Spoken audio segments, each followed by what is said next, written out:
अस्सलाम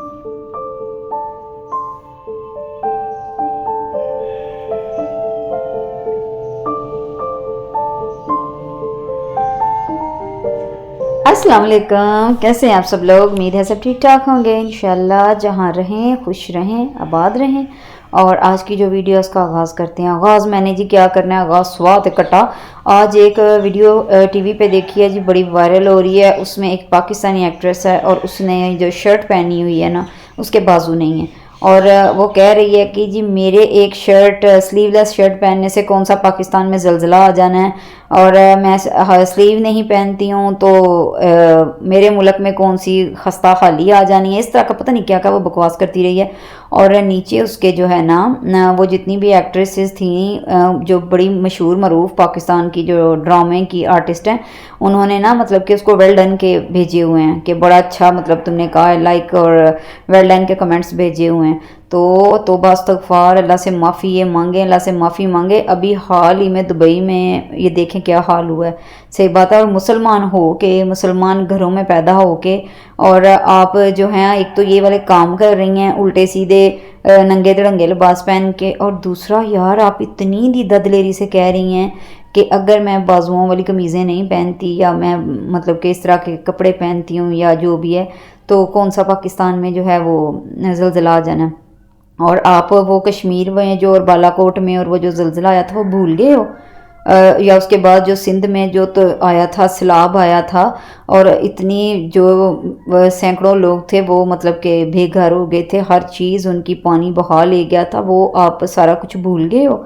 तो ये तो बड़ी मतलब कि अगर आप भूल गए हो फिर तो और भी तौबा इस्तग़फ़ार का मुकाम है कि खुदा का थोड़ा सा खौफ करें, ऐसा नहीं करें।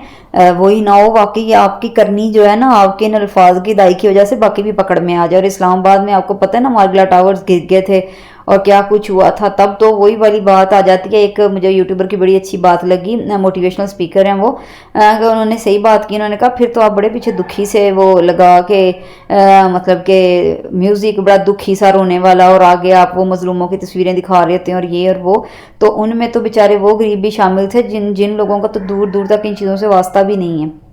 इन तरह के इस तरह के मतलब के जो कुफरिया कलमात हैं वो कहने तो दूर की बात, उनका तो इन चीज़ों से वास्ता नहीं है, तो वो भी साथ ही पिसे थे। ज़ाहिर है जब पहले भी आप अगर मतलब के देखें, जब ज़माना माजी में हमारे जितने भी पैगंबर गुजरे हैं उनके ज़मानों में जब अजाब आया करते थे, तो फिर जो बाकी लोग थे वो भी साथ वैसे ही मतलब उसका शिकार होते थे। तो आप ये चीज़ वो जो है वो क्यों नहीं सोचती हैं कि पहले ही हालात देखें किस तरफ जा रहे हैं, मुल्क हमारा किस तरफ जा रहा है। और ऊपर से आप जो है वो लिबरलिज्म के नाम पे कह लें, या आप औरतों की आज़ादी के नाम पे कह लें, कि आप कह रहे हैं कि इससे कौन सा ज़लज़ला आ जाना, चलें आप पहनती रहें सारा कुछ करती रहें, आपका ज़ाती मामला है। तो लेकिन इस तरह तो नहीं गए। तो यकीन करें इतने जो सीनियर डॉक्टर फ़ान कैसर जो हैं वो मतलब कि जितने भी हमारे सीनियर जो कि कह लें कि एनालिसिस करने वाले हैं, जो भी वो सारे इस बयान पे इस कदर हैरान है, और इतनी मेच्योर आर्टिस्ट हो के।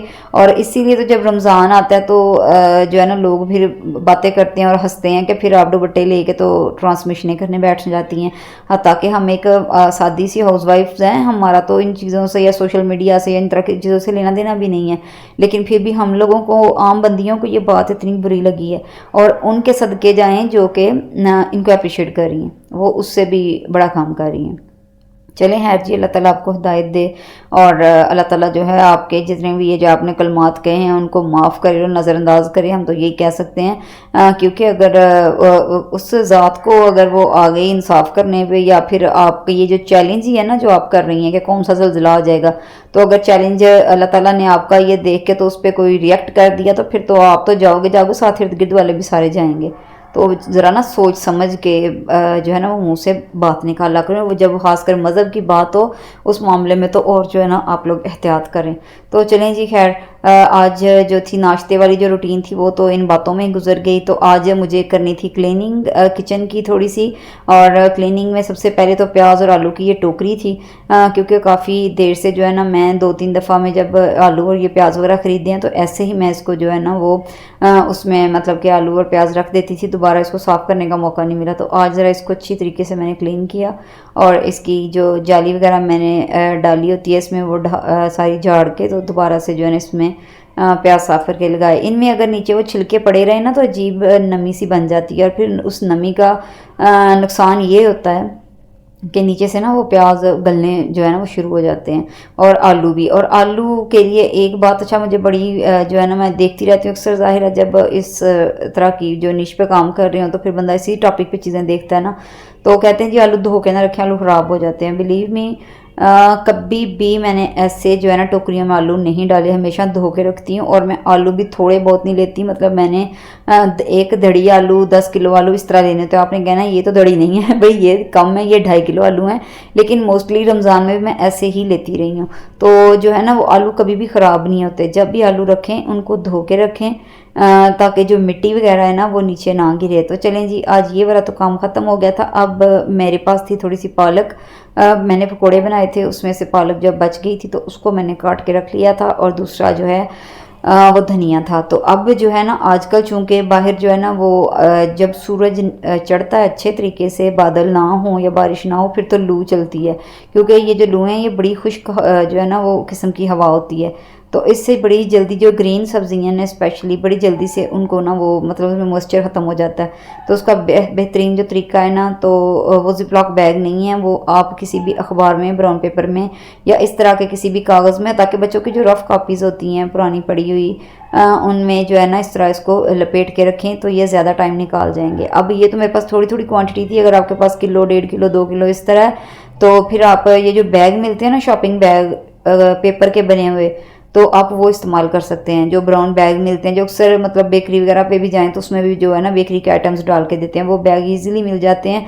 अब तो शायद 1 रुपये का एक वो बैग है, तो आप जो है ना प्लेन भाई बैग जो है वो 1 रुपये का एक। अब ये ना कहिएगा कि वो तो इम्तियाज़ माल वाले इतने पैसे काट लेते हैं फलाना, इतने आम जो है ना वो इस तरह लाई बाज़ार वगैरह इस तरह के जो बाज़ार है उधर से, या ये जो उर्दू बाज़ार है वहाँ से मिल जाते हैं। तो ये थोक के हिसाब से जो है ना वो लेके आते हैं जितने भी ये जो दुकानदार होते हैं। तो वो वाला पेपर है, ठीक है, उसमें आप डाल के एक स्टेपलर लगा के रख दिया करें। मेरे पास ये क्वांटिटी थोड़ी थी तो इसको मैं इस डब्बे में जो है वो डाल के तो महफूज करके रख दूँगी।